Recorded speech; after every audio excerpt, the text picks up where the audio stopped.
غواړئ چې حافظې مو قوي کړئ، ځینې داسې لارښوونې شته که چیرې تاسې عمل ورباندې وکئ حافظې به مو ورسره قوي سي.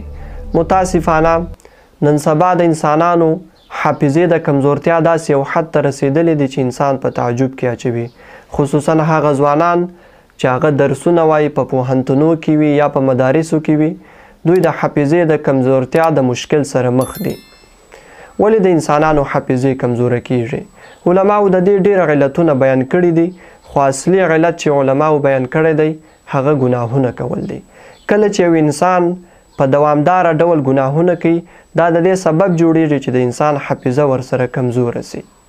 که چیرې تاسې غواړئ چې ستاسې حافظه قوي سي، اول شرط یې دا دی چې تاسې ګناهونه پرېږدئ، تقوا غوره کړئ، الله تعالی به ستاسې حافظه قوي کړي. دغه لارښوونې که تاسې په دوامداره ډول عملي کوئ ستاسې حافظې به ورسره قوي سي انشاءالله. د هر فرض لمانځه وروسته 14 واره دا آیات شریف وایاست: بسم الله الرحمن الرحیم ربی زدنی علما، ربی زدنی علما.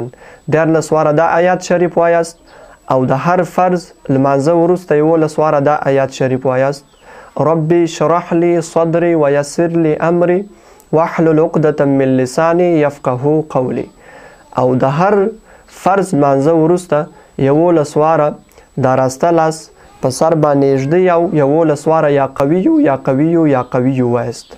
که چیرې دغه لارښوونې تاسې عملي کوئ نو ستاسې حافظه به ورسره قوي سي انشاءالله. خو یوه خبره په یاد ولرئ، د معنویاتو سره تاسې معدنیات هم استعمال کوئ، یعنی هغه میوه استعمال کوئ چې هغه مغزداره وي لکه چارمغز او بادام. په دې سره هم الله تعالی ستاسې حافظې ته قویتوب ورکوي او تاسې ته شفا حاصلیږي. السلام علیکم.